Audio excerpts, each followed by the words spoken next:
All right. Welcome everyone to this month's bedtime story time. My name is Ben. I'm a bookseller from Belmont Books.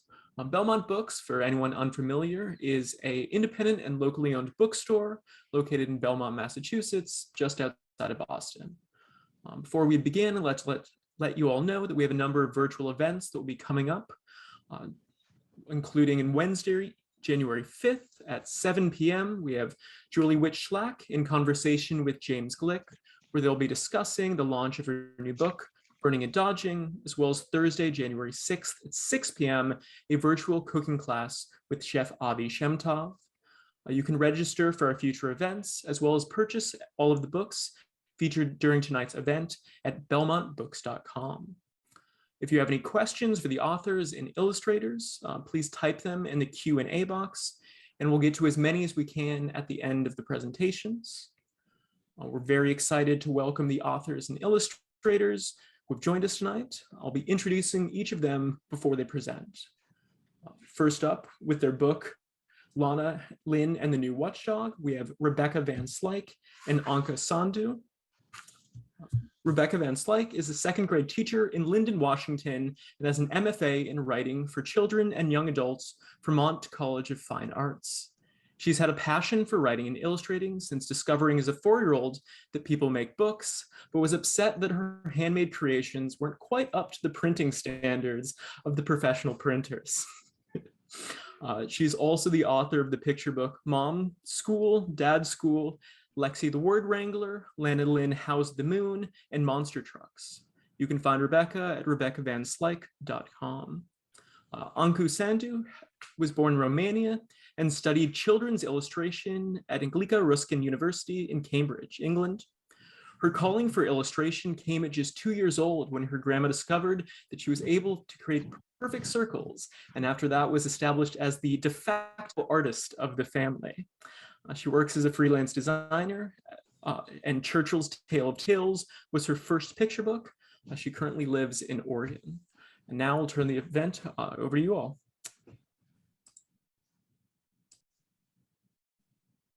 I'm really happy to be here today. Thank you for inviting me. I'm going to be reading my book, Lana Lynn and the New Watchdog, and Anca Sandu is the wonderful illustrator that did the illustrations. So even the end papers are wonderful. But one of these things is not like the other if you look really closely. Lana Lynn and the New Watchdog.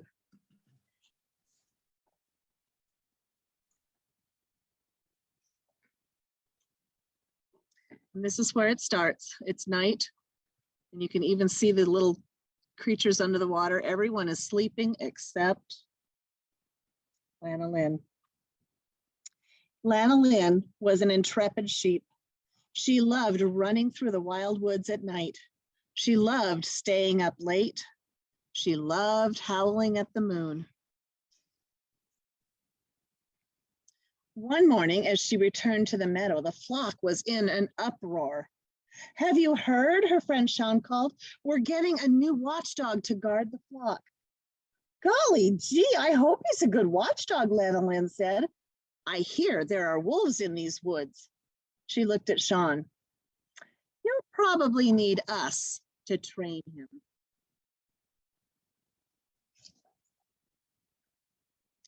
That very afternoon, a stranger with yellow eyes and pointed teeth crept out of the wild woods. Lana Lynn bounded up to him. "I know who you are," she said. "You're here to watch the sheep." The stranger nodded. "Golly gee, I knew it," shouted Lana Lynn. "Get ready for watchdog lessons." She pushed the new watchdog over to Sean. "Our new watchdog is here," she shouted. Sean looked at the new watchdog's yellow eyes and pointed teeth. "Are you sure he's the new watchdog, Lana Lynn?" Lana Lynn turned to the newcomer. "You're here to take care of the sheep, aren't you?" The stranger licked his lips and nodded. "See," said Lana Lynn to Sean. She looked at the newcomer. Fiddle-dee-dee. Now don't be nervous. I'll train you, she said. Lana Lynn and Sean took the new watchdog to the top of the hill. They looked at the flock grazing in the meadow. Look at these chickens on here. Aren't they fabulous? Lesson 1, said Lana Lynn. A good watchdog has to make sure that the flock has grass to nibble and water to drink. Why don't you try moving them from the meadow to the pond? She gave him a little push toward the sheep. The sheep scattered as the new watchdog ran after them. Move them over to the pond, Lana Lynn shouted. Keep them together. There's some over there. That one's getting away. Now run over there. Sean looked at Lana Lynn. Run faster, he shouted. You can do it. Lana Lynn and Sean cheered on the new watchdog all afternoon. By sunset, the flock had yet to reach the pond. Fiddle-dee-dee, don't give up now. It's time for our next lesson, said Lana Lynn. Lesson 2. Look how exhausted he is. Watchdogs must always be on guard day and night. You never know when a wolf or a coyote is around. All night long and all the next day, Lana Lynn and Sean took turns keeping the new watchdog awake.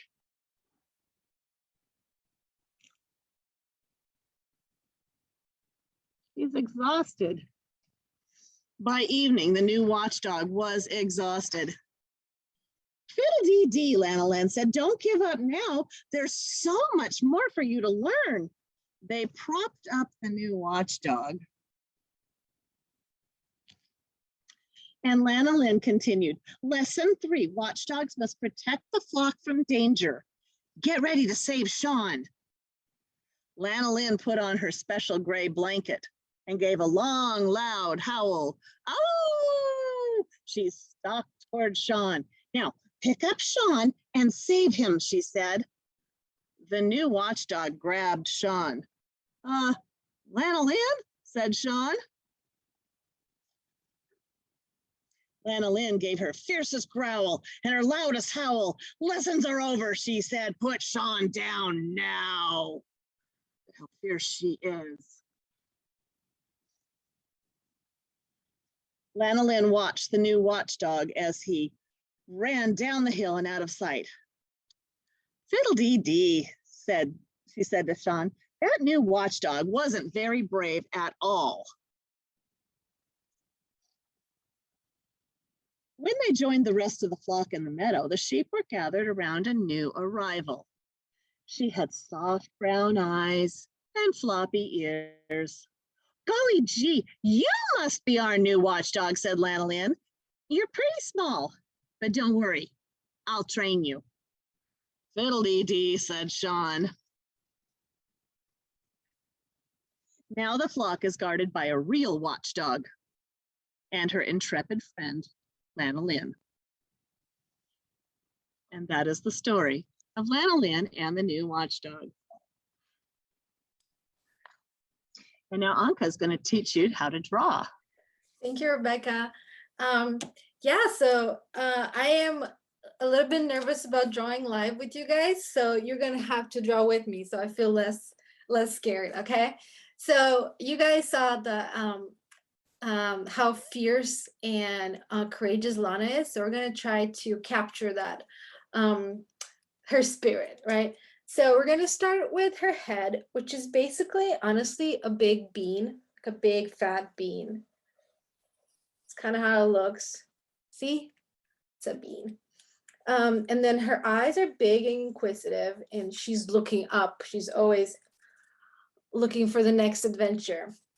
And we're going to add an eyebrow that goes a bit like this, slanted, because she's also focused. And there are 2 dots for her nose and a little smile. And that's her favorite expression. And her hair is basically a little cloud. So we're just going to do half a cloud, just kind of like this. And her body, oh, wait, I forgot ears. She needs ears. There you go. quickly adding some ears. And then her body is also cloud. So we're gonna draw a big fluffy cloud, just like this. Your best cloud ever. And now obviously she needs some arms and legs. And her arm, we're gonna make we can turn the page actually and draw almost like a heart shape. And once you turn it back, you can see her arm is on her shoulder because she's working on her fierce pose. And her other arm is coming out like this. And obviously she needs some legs to stand. There's one leg and then another leg. And this one, you can do the same trick with the heart. Well, kind of like this, right? And this other leg is right here. And perhaps she's standing on a tall mountain because she has conquered this mountain. She is at the highest, on the top of the highest mountain. And maybe she planted her flag. And you can draw something on her flag here. What can we draw? Maybe just a little smiley face, like this, because I can't think of anything else, but I would be curious to see what you guys draw here on your flag. And maybe, again, we can draw some fluffy clouds because she's way above the clouds. And then the sun is just smiling at her, saying, "Hi, Lana, you made it all the way here because you are courageous sheep." So that's it. I am very curious to see what you guys have drawn. Yeah, just send us over your drawings. And thank you for bearing with me. I am very nervous, but there you go. That's fantastic. I love that. Thank you. What is your flag saying? It says "Bye, Lana Lynn" and the new Watchdog. There you go. Thank you. Thank you, guys. Thank you both for the presentation. I loved it so much. Such a mischievous little fella. Really captured in both the writing and the storytelling. It's a real joy, so appreciate it. Thank you. So next up, we have Matt Forrest Esenwine. Before he found his calling as a children's author, Matt Forrest Esenwine spent a good part of his life writing poetry, publishing his first poem while still in high school. Since then, he's been published in various national journals and anthologies, including the Donald Hall Tribute, Except for Love. Matt's debut picture book, Flashlight Night, received a Kirkus-starred review and was selected by the New York Public Library as one of the best books of 2017, best books for kids of 2017.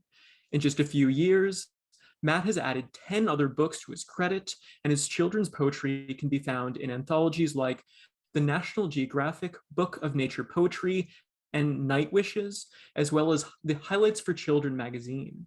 You can connect with Matt at mattforrest.com. Turn it over to Matt. Thank you. Knowing that you were giving the little biography, a little background to people, I was actually eager to hear what you were going to say about me. So I was like, "Oh, this is interesting." I had no idea what was going on. You never know, like, you know what you've done, but to hear other people say what you've done is kind of nice. So my name's Matt. I live in New Hampshire. Most of my family is actually in Massachusetts, at Chelmsford, Dunstable, Billerica, Medford, Lowell, Lawrence. So it's nice to be in Belmont, which is right nearby. I'm going to share with you a book that is coming out, we hope, around the end of January 24th, 25th. It has been delayed because of this whole shipping crisis thing going on. But it was supposed to be out in October, and then it was supposed to be out in November. Then it was supposed to be out December 21st. And now we hope it'll be January. So hopefully you can see this. I'm sharing my screen. If you can't, feel free to shout out and tell me to stop. Go to full screen mode here. So this is called I Am Today. And the title may seem odd, like, how can you be today.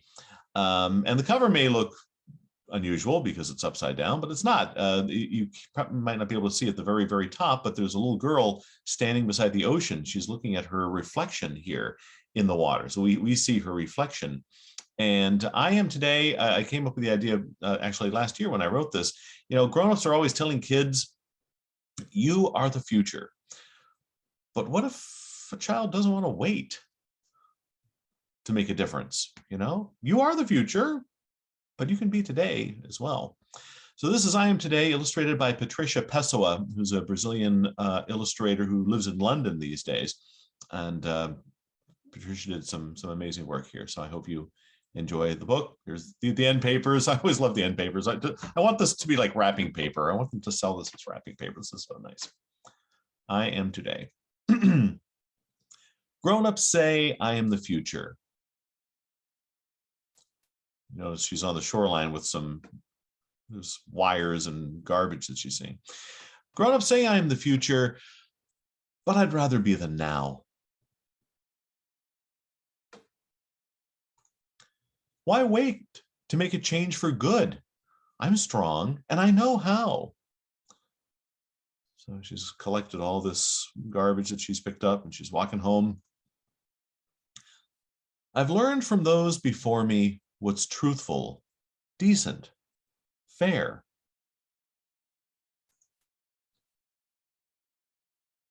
They've taught me how to be polite. They've shown me how to share. Let's see, the little girl is sharing her spaghetti with the dog. But this sea turtle that she saw, she can't get the sea turtle off her mind. You notice in the picture on the top, she sees it in the mirror, she sees it in the bathtub, she sees this, her mind keeps seeing this sea turtle. She wants to do something, she wants to try to help, but she doesn't know what to do. If I see something isn't right, I need to take a stand. Why wait to offer kindness?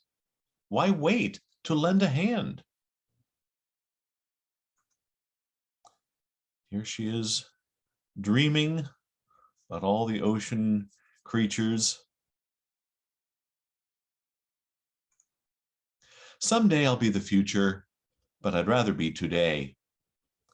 I'm needed in the here and now, and not so far away. You notice she's waking up, and she gets up and she's writing these little notes on paper, and she's folding the paper into little origami sea turtles. And she's letting them fly out on the wind. So all these little notes she's written on these little sea turtles, they are flying off into the wind.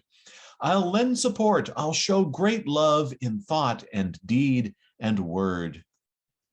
All the world will learn my cause. My voice, it will be heard. Sure enough, her message has made it to the town. The past is far behind us. The future, well beyond. There's never been a better time to listen, learn, respond. There's the town getting together. She has rallied the town together to try to clean up that beach. And here they are. There's still so much I want to do, so much I have to say. Someday, I'll be the future. But right now, I am today. And at the end, you can actually see how to make an origami turtle. We have the instructions right there.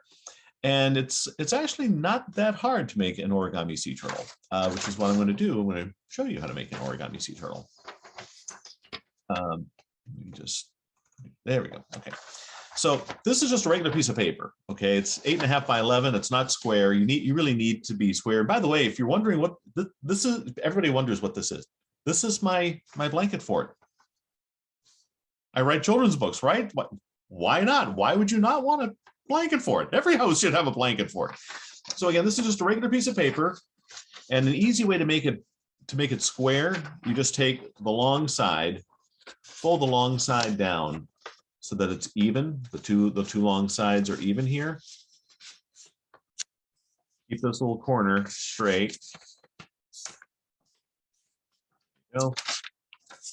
Boom. Now you're going to have this little extra little rectangle here. We're going to just, you can cut it to be neat. I'm not going to be all that neat. I'm doing this quickly. But there we go. So I just ripped off that little rectangle. So we have a square, okay? Now we have one fold diagonally. We're going to open it up and we're going to fold it horizontally. We're just folding right now. We're not putting anything together, we're just folding. So we've got, let me make that a little bit neater. All right, so because this is why you don't rush.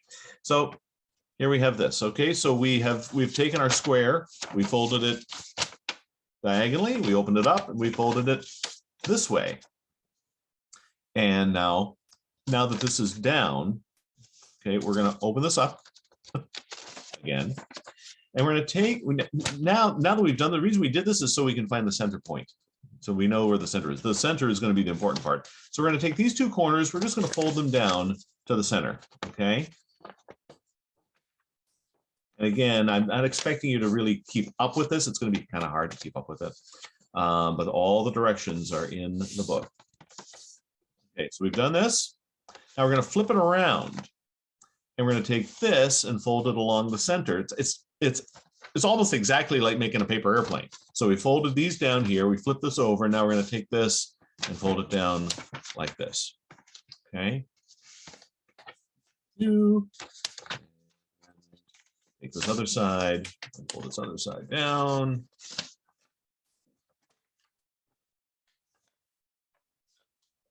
I'm doing this backwards so that you can see it. So hoping that it comes out reasonably well. Okay, so we got this. Now we just open this back up, the part that we had folded down. So we're halfway through, okay? We're halfway through. Now, we still know kind of where the center is. So we're going to take this part, we're going to fold this up so that this part here goes up and down, okay? Like that. I'm hoping I'm doing this right because I'm doing it backwards. Again, we take this part, pull this part up.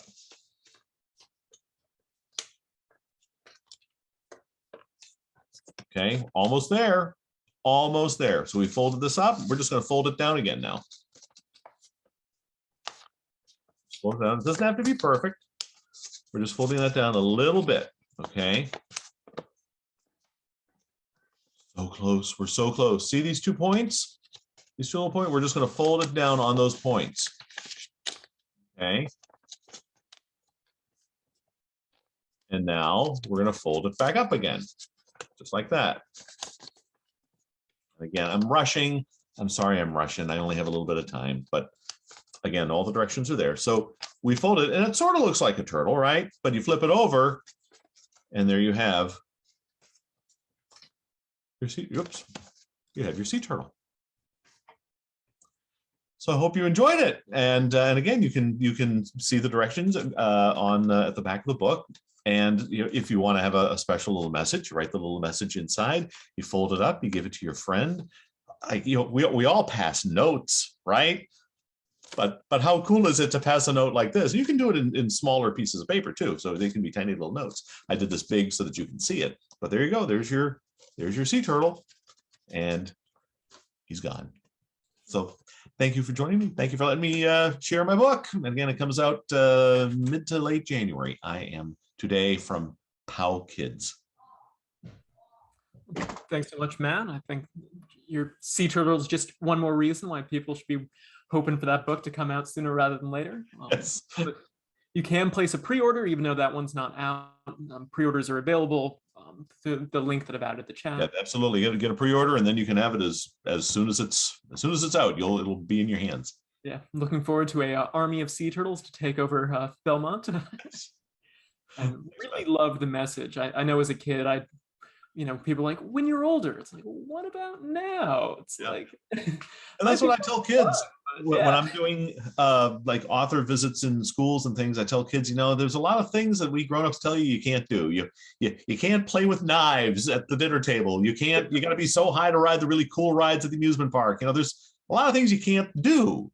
but there are some things you can, and you should, have some ownership in your life. Take some responsibility. If you see something is wrong, and it doesn't have to be as grand as saving sea turtles. It could be simply sticking up for a kid at school, whether it's a friend or even some kid who you don't even know, but you feel like, that person's not being nice to that other kid. Maybe I should say something.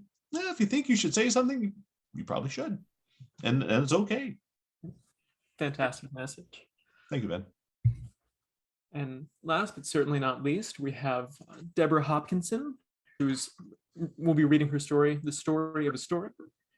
Deborah Hopkinson is an award-winning author of picture books, fiction and nonfiction for young readers with more than 50 books to her credit. In 2013, she received a Robert F. Silbert Honor and a YALSA Excellence in Nonfiction Award Honor for Titanic, Voices from the Disaster. She has won the SCBWI Golden Kite Award for picture books text twice for her books A Band of Angels and Apples to Oregon.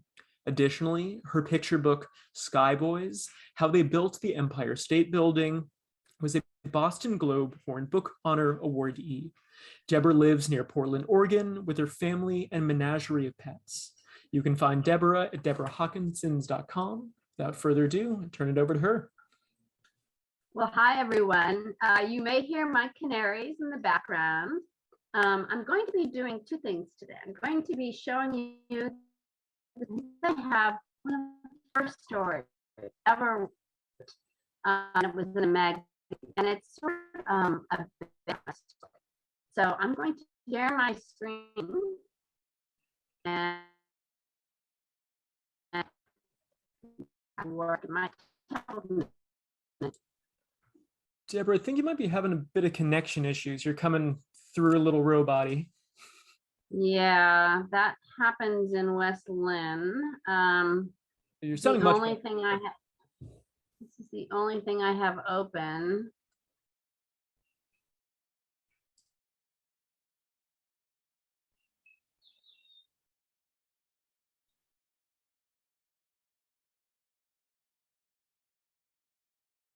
That is.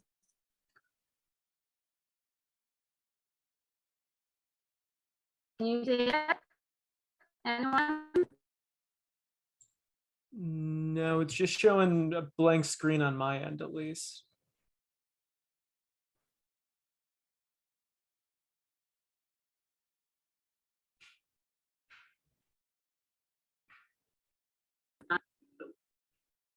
Hold on.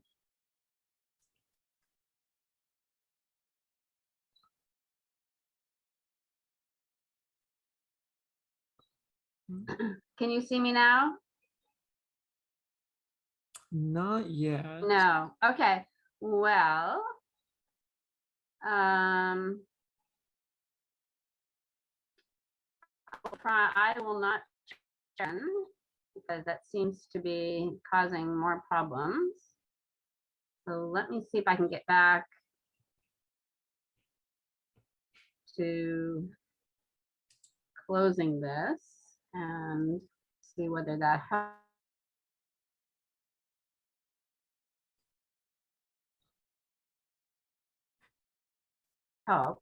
Sorry. No problem. That's the blessing and curse of virtual events. I have a lot of the authors that wouldn't otherwise be able to attend, but we have to deal with the internet wizards. Okay, so I think I've stopped sharing. Mm-hmm. Right? Okay. I'm still getting an error message, but maybe you can see me now, and I will just share the story with you. It's called The Story of a Story. And I was going to show you my dog, but she's right here, so you might see her at the end. And it takes place in the winter. This is the story of a story. You arrive with a pencil or two, a big eraser, your favorite pencil sharpener, and a snack, a healthy one. And of course, you bring your eyes and ears, nose and fingers, bring your mind and heart, your endless curiosity, and a deep longing to create, to write, to say something about the world. You bring all the invisible things that make you you. For a long time, nothing much happens, except for some apple chewing and 2 broken pencils. And after a while, you can see this struggling writer, there's mostly an empty page and then another. And still another. There are squiggles, there are doodles, but the words won't come. It's hard sometimes not to give up and walk away. You can see this boy with lots of crumpled up papers. It's easier and usually more fun just to savor and enjoy all the deliciously splendid tales other writers have told. But other people's stories aren't exactly yours. So it's still here, an empty page, waiting, still calling to you. You make up your mind to try again. Maybe a cookie will help. You eat it at the window, nibbling like a tiny bird to make it last. And that's when you notice the chickadee.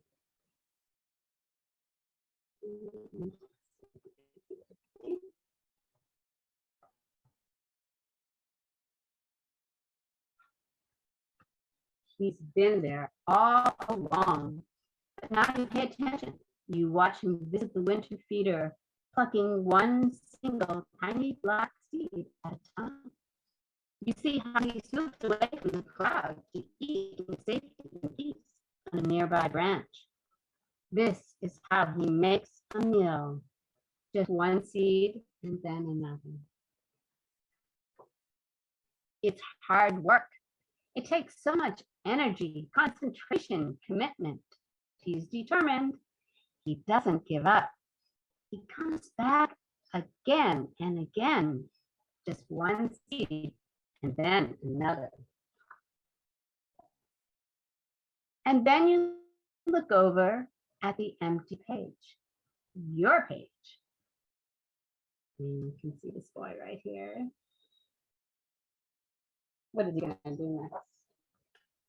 You go back, pick up your pencil, and begin. Just one word, and then another. At the end of this book, this page right here says, now it's your turn. And there are some prompts to start a story called The Chickadee, with the beginning, the middle, and the end. So I won't have a chance to tell you the other story, but I think now we do have some questions in the chat. Right, Ben?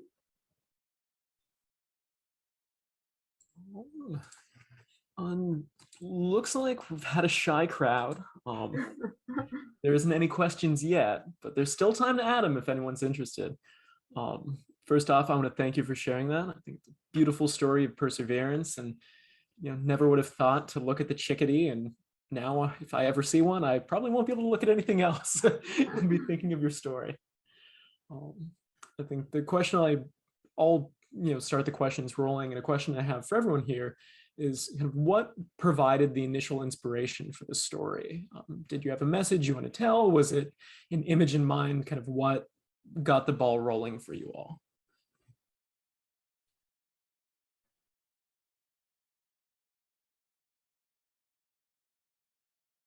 Oh, Matt, you're muted. That's right. I am. I'm the guy. There's always one person who has to be up. Unmute yourself, and that's me. I was going to say, as I mentioned before, the premise is that grown-ups are always telling kids you are the future. The opposite of that is, well, you're today. But that wasn't how I actually came up with the idea for the book. I've got a couple of kids, and they were having a rough time with the pandemic last year, and they felt like they didn't have any control over their lives. I mean, we adults didn't feel like we had a whole lot of control, and we at least have coping mechanisms and tools that we can use. Kids may be resilient, but they were feeling the difficulty, and so I just wanted to come up with a book that would help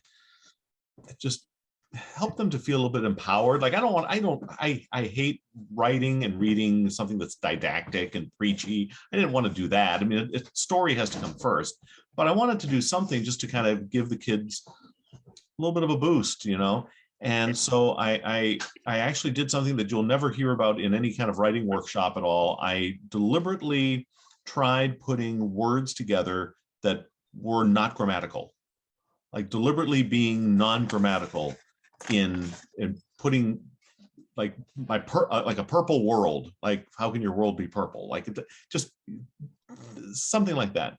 And the words "I am today" popped into my head, and then I realized, oh, now so how does that work? How could that be? How could that make sense? How could "I am today" make sense? Well, we're always telling kids they're the future. They could be today. So I figured it out kind of in the back entrance. So that was how the idea came about. It wasn't because I was thinking that grown-ups are we always tell the kids they're the future. I figured it out kind of a weird kind of way, but it worked. It worked beautifully, and I think the book really gets to the heart of what you're talking about with illustrating it through a story rather than telling it to kids, which they don't listen unless you let them kind of figure it out on their own. Yeah.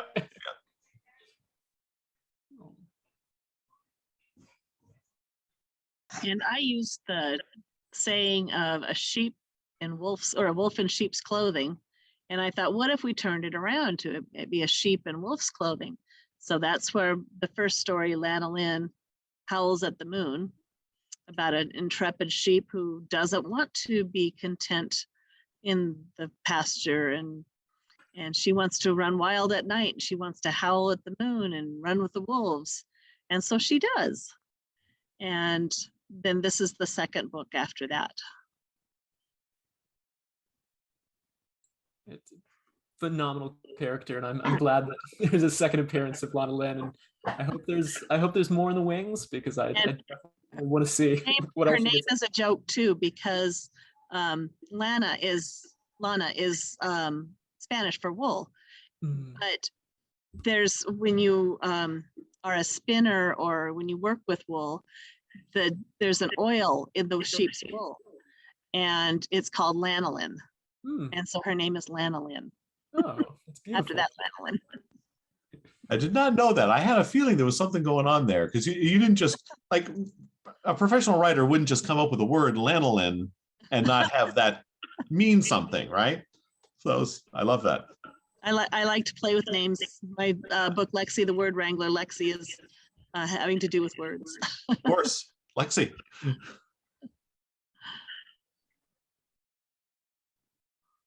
Well, I think it's pretty obvious that this book, the first title was just called The Empty Page, or The Blank Page. And no matter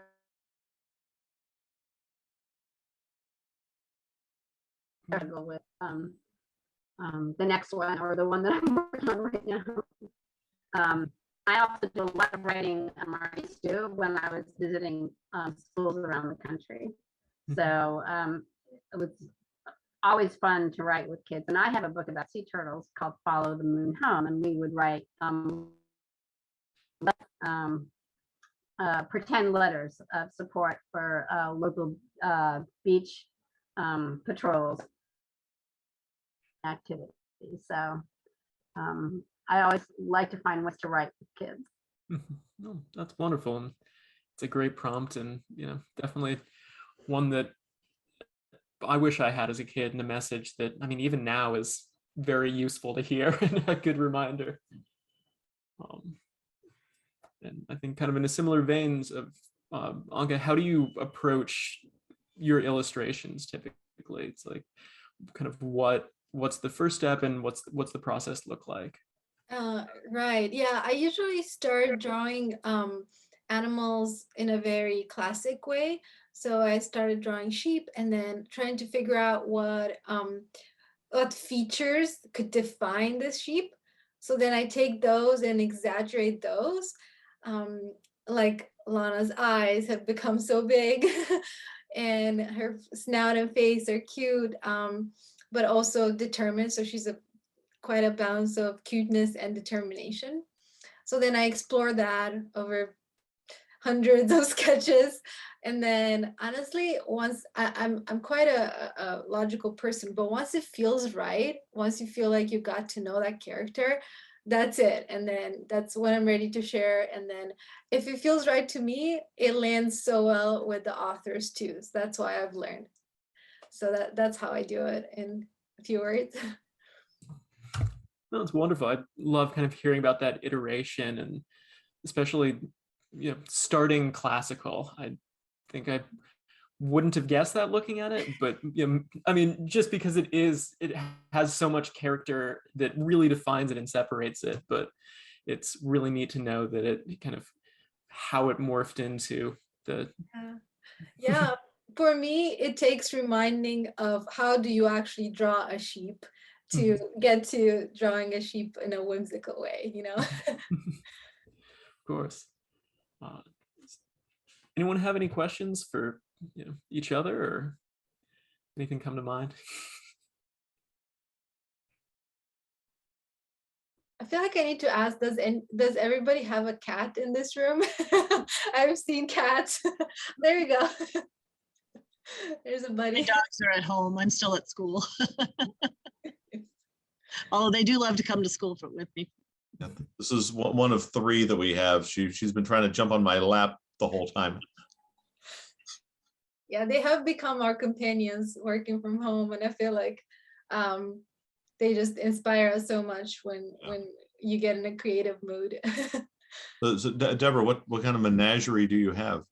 Well, we have 6 I want to compare canaries. menageries. Canaries, 2 chickens, 2 dogs, a cat, and some fish. And my cat has taken to actually becoming a writer herself. So if I need her, she has worked on the next chapter. So it's kind of dangerous. Yeah. But I just want to thank everyone who's been here, and to wish everyone a happy holiday, and to keep reading over the holidays. I'd like to second that, and what's a great gift for anyone who maybe is still looking for something, a book, and especially the books that we have, they're all in the chat if you're all are interested. There are also plenty of other books, belmontbooks.com. And I think if there's no other questions, I just want to thank everyone else for presenting today, and also thanks for everyone who is in the audience who came out to listen to some wonderful stories. I appreciate you having us. Thank Of you. course. Nice meeting all of you. All right, take care. Take care, folks. A good one. Bye-bye.